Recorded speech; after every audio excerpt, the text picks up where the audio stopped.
Can I be honest with you? I'm feeling a little burned out in my garden. And I know I am not alone in that, because midsummer gardening burnout is a real thing and it doesn't get talked about that often. So today I am talking about it, and I'm gonna share with you what's helping me push through.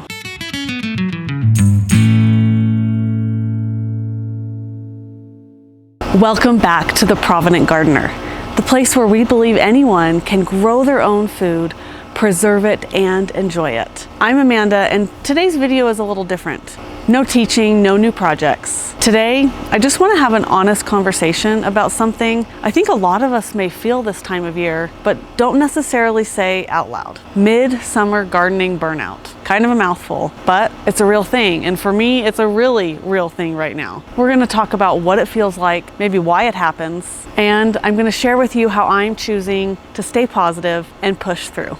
Here is what garden burnout looks like for me right now. Instead of being really excited and feeling inspired like I did back in the spring, I look at it and I feel kind of overwhelmed. I see the squash bugs and all their eggs that I need to keep up on really on a daily basis. I see the powdery mildew that's already taking over one of my favorite things in the garden. And of course, there are always weeds that tend to grow faster than anything else, and plants that need attention that I haven't been able to give them. And then there's the heat. Oh my, the heat. I feel like this summer has been really, really hot. 90 plus. Several days in a row. We're looking at hitting triple digits soon, and that makes it really hard and quite uncomfortable to work out in the garden. And the only good times to work in the garden are early in the morning or later in the evening. So not a whole lot of time for me to be in the garden, and the less I'm out here, the more things pile up, and the more things pile up, the more I look at it and think, how am I supposed to do this? Let me be really honest with you. I've even had thoughts lately of, should I take a break next year? Like, is this really worth it? Do I really love gardening this much? But then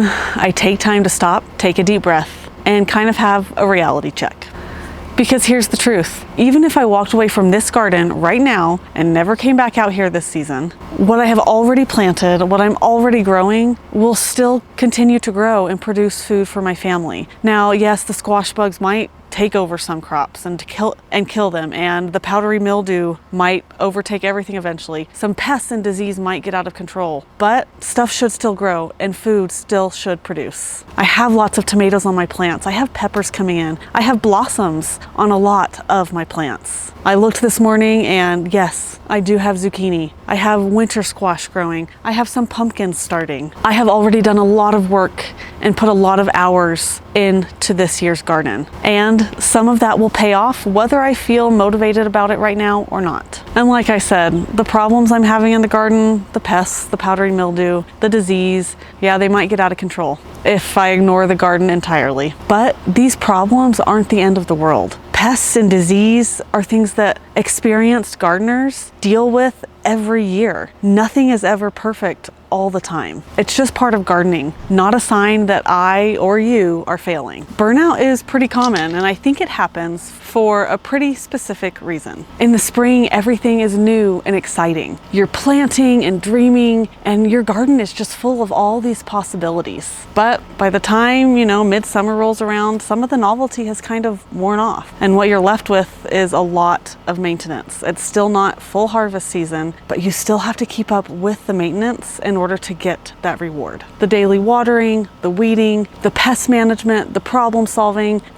You likely see things that you don't even know what it is, and you're like, oh great, another thing that I have to try to figure out how to fix. Sometimes when I get to this point, my garden feels a lot less like joy and a lot more like a job. Add in the heat of summer, and that's a recipe for just feeling like you want to be completely done. I think most gardeners probably feel something like this at some point in the gardening season. And the ones who push through it aren't the ones who love every single moment. They're the ones who remember why they started. So here is what I am reminding myself of when I feel this way. I remind myself why I started. I love growing food for my family. I love using the earth to produce and grow things that weren't there before. I grew up on a farm, and my father instilled a love of the land for me, and I want to do the same thing for my kids. And those things that I want haven't just changed because it's July, it's hot, and I'm tired. I'm reminding myself that the season isn't over. In fact, some of the most rewarding gardening is still ahead of me this year. Harvesting my summer garden, preserving, and fall gardening. And I'm gonna be honest, with fall gardening, I usually miss out on that because of the burnout. I'm so done with the garden for the year that I don't take the time to really plan and think about having a fall garden. But a fall garden can be so rewarding. It's not as hot, the pest pressure goes down, and you can really grow so many wonderful things. And I don't want to miss out on that again this year because I got burned out in the summer. And I think most importantly, I'm reminding myself that my garden doesn't have to be perfect. The squash bugs, the disease, the weeds, they don't define what my garden is. What really defines my garden is the food that I'm gonna put on my family's table. So here's my plan through pushing through the burnout and not giving up. I'm gonna start by giving myself permission to do kind of what I've already been doing, and that's less. If I need a break, I'm gonna take a break. I'm not gonna force myself to be out here in the blasting hot sun, because then I'm gonna get burned out even more and like it even less. I'm going to remind myself that I don't have to tackle every problem in my garden in one day. I wanna focus on the things that matter most. Staying on top of those squash bugs, going out every day and checking, even if it's just for 5 minutes. And maybe figuring out what I can do about the powdery mildew. That's the main disease I'm seeing in my garden right now. And I've got to let go of any pressure I feel to have a perfectly manicured garden. I'm going to try to set aside time to take advantage of the early morning hours and the evening when it's not as hot and when it's more comfortable and enjoyable to be in my garden. Because if I'm in my garden when it's nice, I'm going to love it more. But I'm not going to overwhelm myself with feeling like I have to spend a lot of time. I might commit to just 10 minutes. But usually when I start with that 10 minutes, it feels good to turn it into 20 or 30 or even more. This is how I felt the other day. I knew I needed to come address the squash bugs, but I was sick of it. They're everywhere and they've killed some of my pumpkin plants and I'm feeling discouraged. But I said, I'm gonna go out for 10 minutes. That's it. I only have to do 10 minutes. And before I knew it, it had been 20 minutes. And then one of my kids came out and joined me and we just talked and we enjoyed spending that one-on-one time together, hunting for squash bugs and their eggs.